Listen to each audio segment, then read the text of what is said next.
Pessoal, eu sou a Mara Carvalho e este é o nosso canal Dicas de Amor e Luz.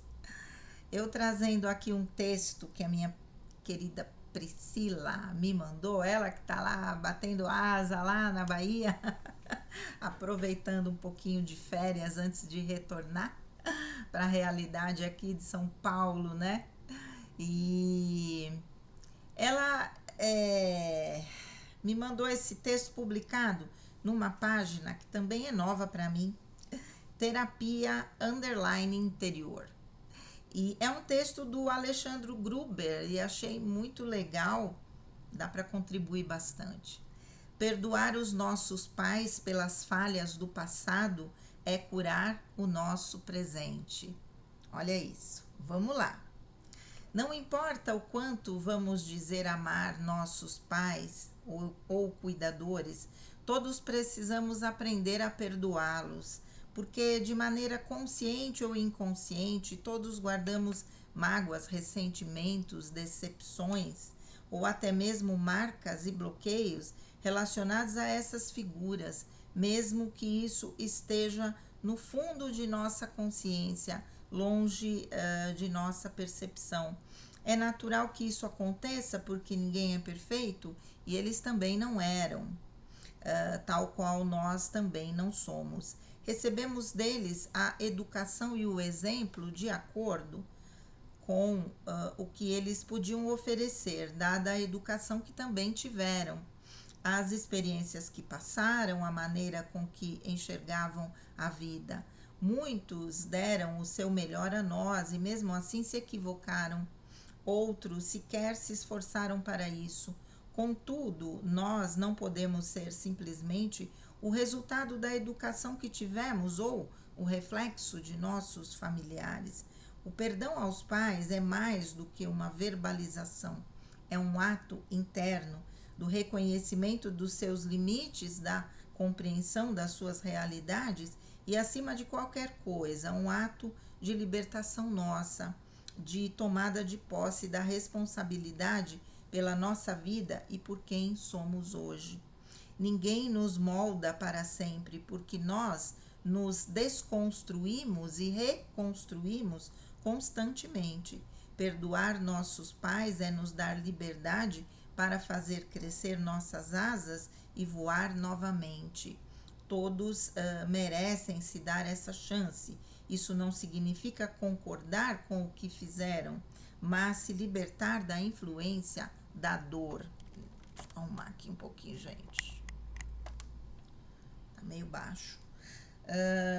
Feche os olhos nesse momento e visualize as figuras que representam seus pais. Os veja como crianças crescendo com seus limites e vulnerabilidades e mentalize: eu os perdoo e os liberto. Aceito que vocês foram como puderam ser e que toda idealização de um modelo perfeito é uma ilusão que eu não alimento mais. Eu me permito curar todas as dores e traumas de infância, me emancipar de toda influência negativa e assumir a responsabilidade por minha vida agora. Assim é, palavras de Alexandre Gruber. Gente, um minuto para eu organizar aqui. Retomando aqui, acho que até cortei um pouquinho antes, dei uma pausa, né? Gente, é bater em ferro frio falar sobre perdão e mais especificamente sobre perdão aos pais, não é? Existe uma questão de idealização dos nossos pais, porque de verdade a gente imagina que eles são super-heróis, que eles sabem tudo, que eles vão suprir todas as nossas necessidades e a realidade vem bater na nossa porta às vezes muito cedo. Muito cedo. Às vezes a criança, o bebê, não é? Já sofre uma rejeição, um abandono efetivo, físico, material, logo na sua primeira infância. Se não é um abandono, uma rejeição de excluir da vida, abandonar, colocar num orfanato, alguma coisa assim, doar a criança para alguém que possa cuidar e que para aquele ser vai ser entendido sim como um abandono e como uma rejeição profunda de quem essa pessoa é, né? Se nem meu pai, nem minha mãe em especial, pôde ficar comigo, gostou de mim, me amou o suficiente para ficar comigo, quem vai me amar? Essa é talvez a ferida básica desse ser que foi abandonado. Existem os abandonos psicológicos, a falta de afetividade, a crítica excessiva, né? A idealização em relação aos filhos, no sentido de que eles preencham aquelas realizações que não foram concluídas pelos próprios pais. Meu filho vai ser engenheiro porque eu não pude ser, meu filho vai ser, não é?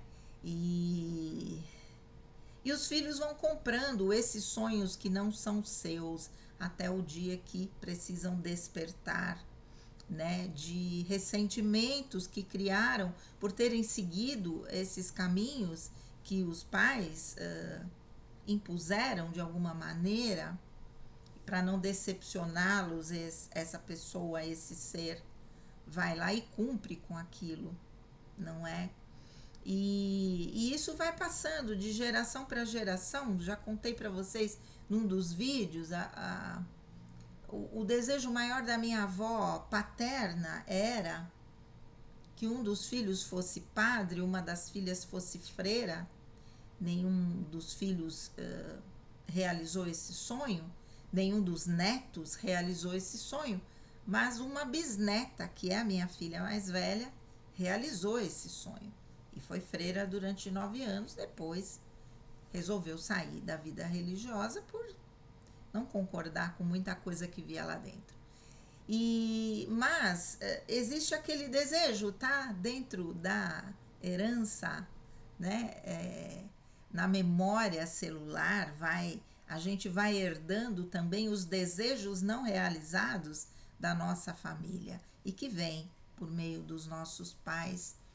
Essa idealização normalmente começa a se quebrar na adolescência, né?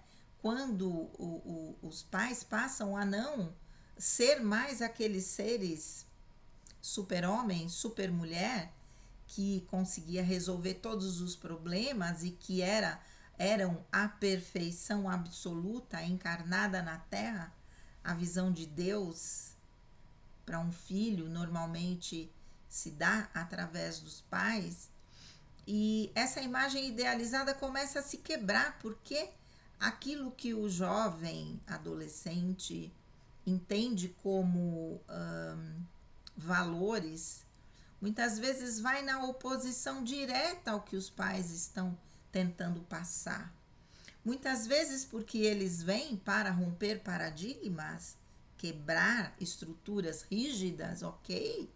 E muitas vezes só por rebeldia mesmo, porque adolescente é rebelde por natureza. A gente brinca, o rebelde sem causa. Não sei porque sou rebelde, mas sou. Não sei pelo que eu tô lutando, mas eu luto. E você que lute do outro lado dos pais, né? E assim vai.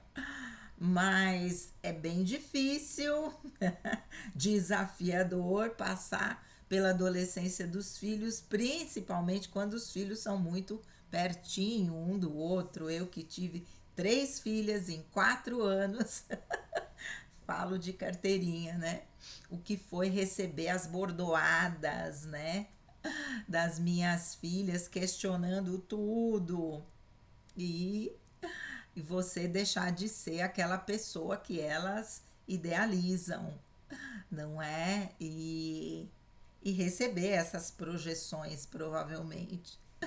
Mas tudo bem, faz parte do nosso crescimento. E eu tenho uma tese de que os pais revivem os próprios conflitos da sua própria adolescência na adolescência dos filhos. Quando eu trabalhava lá na Faculdade de Medicina do ABC, fazendo parte de uma equipe multidisciplinar, no atendimento à adolescência, equipe pioneira do PAMPA, Programa de Assistência Médica e Psicossocial à Adolescência.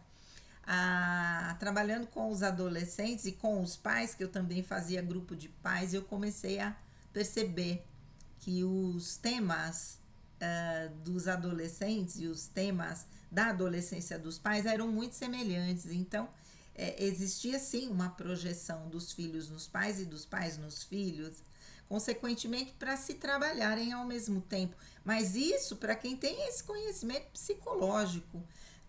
Quem está passando por isso na própria pele não consegue entender isso dessa forma, não.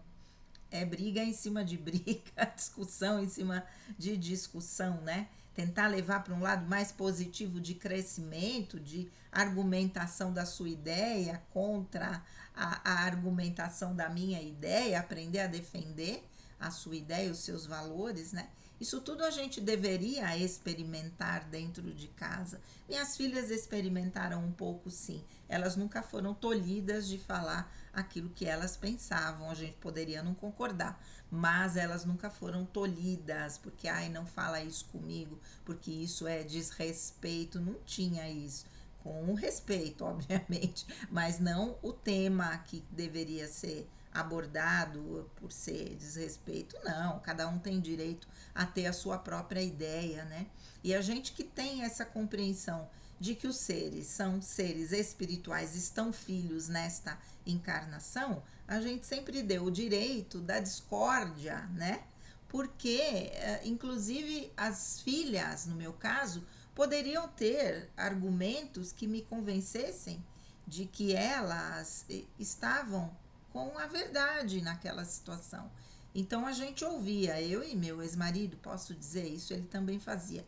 Então a gente conversava bastante. Não era uma coisa que fica quieta porque você não sabe nada, não existia isso, sabe? Então, isso é o que deveria ser, mas a maioria das famílias, obviamente, não tem isso. Né? A mãe psicóloga puxa esse diálogo, né? Outras famílias que não tenham esse conhecimento podem não puxar, ok? Mas vamos lá, né? Passando a adolescência, quando eu rejeito todos os valores dos meus pais, porque de alguma maneira eles sentem que, ou os adolescentes, né? Eu me coloquei, mas eles sentem como se esses valores estivessem sendo impostos, então eu não posso aceitar, porque eu não posso aceitar nada que venha imposto. E aí eu começo a criar os meus próprios valores, muitas vezes vão no sentido do que os pais estão falando e muitas vezes não. E lá na frente, com o passar do tempo, com as experiências, já falei isso também em outro vídeo, esse adolescente, agora um jovem adulto, começa a perceber que os pais tinham razão, em especial na questão dos filhos, sabe? Eu só vou compreender meus pais quando eu for pai, quando eu for mãe. De verdade. Né? É só a própria experiência que faz você conseguir se colocar no lugar deles e entender as atitudes que eles tiveram. Não é? Mas vamos falar de uma família disfuncional, como foi a minha. Um pai bipolar, grave, sem tratamento, com muitas oscilações de humor, agressivo, que conseguia, com a sua mudança de humor, estragar todas as festas que nós tínhamos. Natal, Ano Novo, aniversários, tudo. Sempre dava um jeito de estragar a lembrança que eu tenho, né?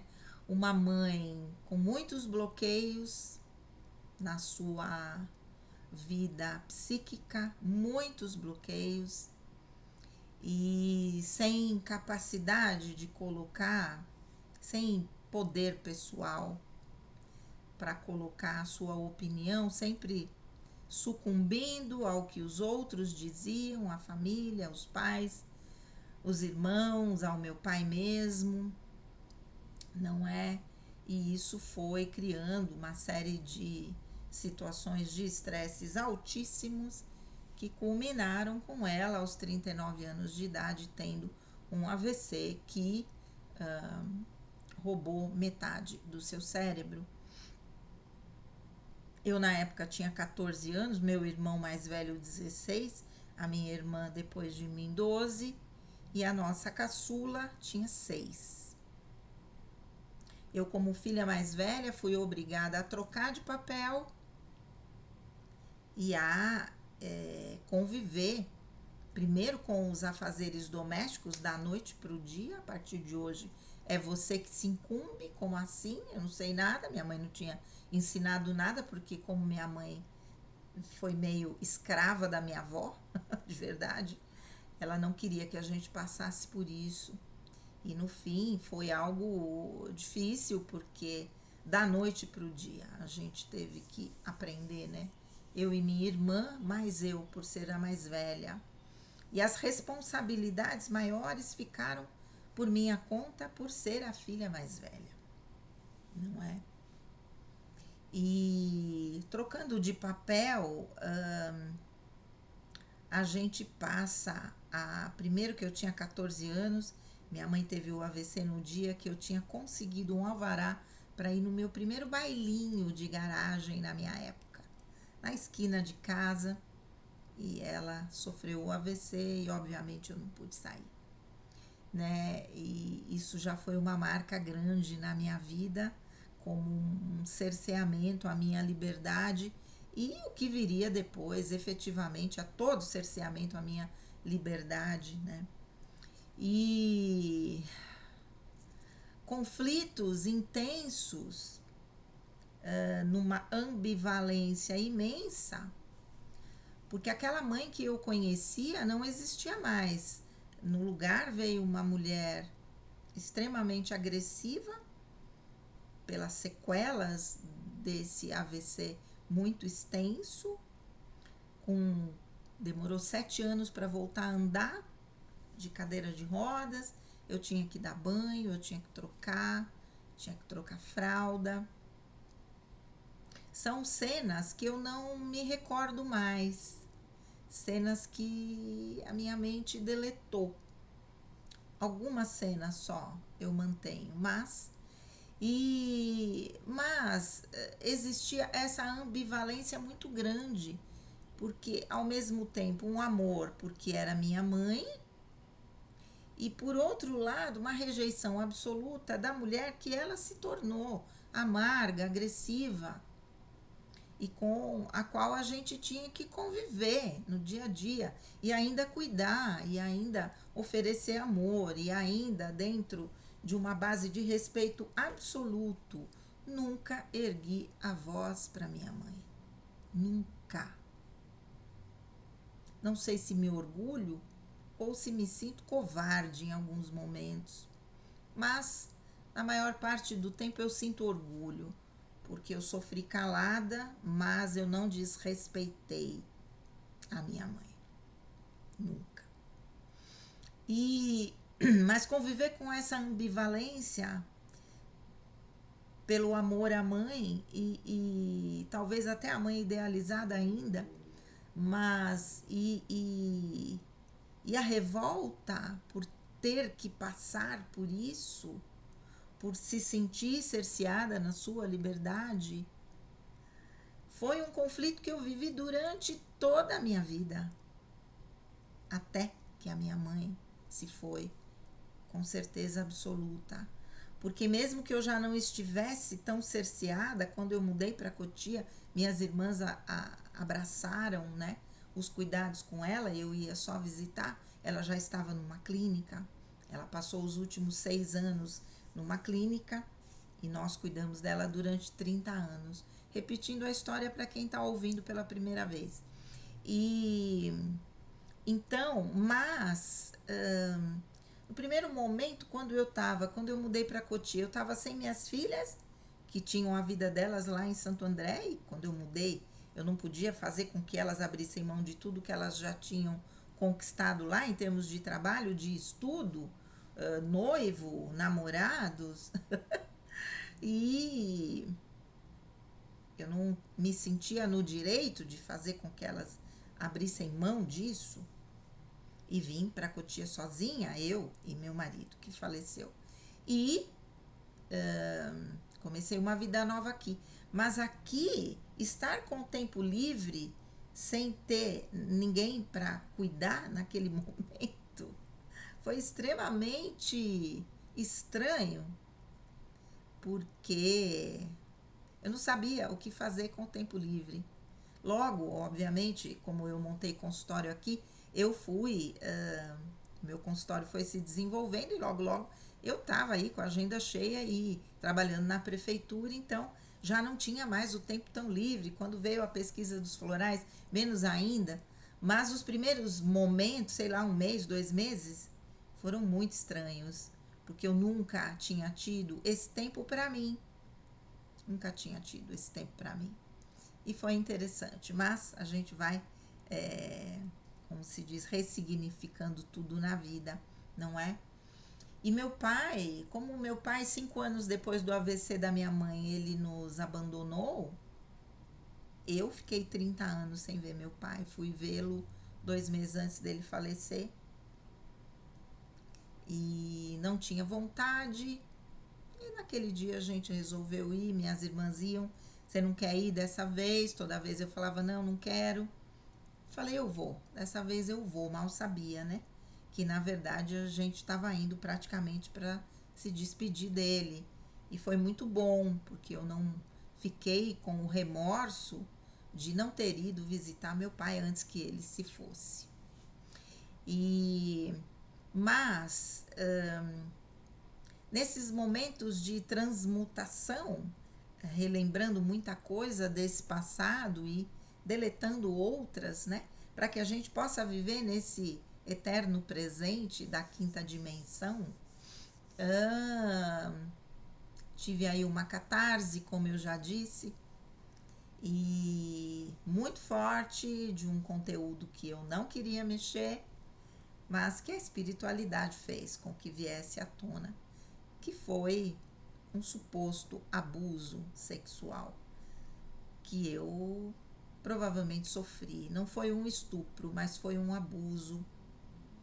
E isso veio com muita força, tanto que nos primeiros dias eu não falei nada, que era isso. Quem me segue desde o antigo canal sabe que é isso, porque eu já falei algumas vezes sobre isso em outros textos, né? Mas assim, foi uma catarse de liberação de tudo que estava lá reprimido e foi maravilhoso. Porque, claro, num primeiro momento, quando você tem essa liberação, você fica sem forças. 3 dias, 4 dias, uma semana, sem forças físicas, de tão forte que aquilo é. Mas depois eu percebi que eu entrei num processo de perdão, de fato, e no coração, não na mente, e tive uma vivência espiritual com meu pai e com minha mãe, né?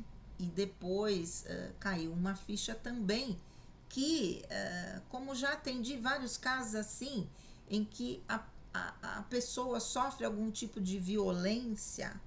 Muitas vezes o pai bêbado chega, quebra a casa toda e a mãe não vai embora com os filhos e permanece ali e submete os filhos a esse tipo de situação. Então tem uma raiva muito grande da mãe porque ela não protegeu os filhos dessa violência. E eu entrei em contato com essa raiva da minha mãe, não só pelas questões de ter aberto mão da minha vida, da minha liberdade, para cuidar da minha mãe, mas que depois também eu entendi a função espiritual que isso teve. Eu e minha mãe, que nascemos no mesmo dia, né? Fazíamos aniversário juntas. Nasci de 7 meses no mesmo dia do aniversário da minha mãe. Fui entender isso depois. Mas assim, não só por isso, mas porque tinha essa raiva também de ter nos submetido a essas oscilações, a essas agressividades que não deixavam de ser uma violência. Para mim, que hoje sei que sou uma pessoa reconhecida como altamente sensível, com um cérebro neurodivergente. Todo mundo está falando em neurodivergências aí, meio moda, mas é verdade, né? Então, os impactos que isso tiveram na minha vida foram muito maiores, muito maiores. E eu tive uma vivência, perdi o sono, acordei Quer dizer, acordei 3 horas da manhã e não conseguia dormir. Quando foi umas 4 horas da manhã, eu presenciei a energia da minha mãe me abraçando, eu chorando e eu pedindo perdão por todos esses sentimentos que caíram a ficha. E na sequência, o perdão ao meu pai. Entender como uma pessoa que tinha um problema psiquiátrico, que em alguns momentos não sabia muito o que estava fazendo, e perdoá-lo e perdoar minha mãe, que me abraçou, me colocou no seu colo. Foi uma experiência maravilhosa. Faz 14 anos que minha mãe faleceu. Eu tive um sonho, um pouco antes dela falecer, inclusive, e nunca mais. E eu tive essa vivência que foi extremamente significativa, que caíram mais fichas, né, de coisas que eu não tinha tanta consciência, mesmo sendo psicóloga. Às vezes a gente não consegue trazer pra gente, né? E é isso. Tô compartilhando isso por quê? Porque assim como de alguma maneira existia dentro de mim uma dificuldade de perdoar pelo que os pais pudessem ter causado na minha vida, imagino que muita gente que assista o meu canal também tenha histórias assim. E entender que de alguma maneira nós escolhemos esses pais porque eram os melhores para que a gente trabalhasse as lições que nós viemos trabalhar, e entender que foi do jeito que tinha que ter sido. Então, perdoar os pais, como diz aqui Alexandre Gruber, vamos lá, faz tempo que eu não lia nada dele. Perdoar os nossos pais pelas falhas do passado é curar o nosso presente. Eu só pude estar ancorada verdadeiramente no meu presente a partir disso. E faz pouco tempo, 2 meses, 3 meses, faz isso, ou mais, um pouquinho mais, né? Acho que uns 5 meses. Então, gente, eu digo que por trás de situações difíceis sempre tem os aprendizados e a nossa evolução. E é isso, compartilhei com vocês porque já compartilhei no antigo canal, não tenho vergonha de compartilhar nada disso, né? Como já disse, esse é o meu propósito com esse canal, é a orientação que eu recebi da espiritualidade, porque a gente sabe, quando a gente fala, atinge muita gente e as pessoas se identificam e podem usar como exemplo algo que nos aconteceu e que funcionou com a gente e que de repente pode funcionar com vocês também. É isso. Vamos exercer vamos dizer, essa virtude máxima que é o perdão e que muitas vezes fica travado dentro do nosso peito e a gente não consegue, né, nos libertar desse peso que são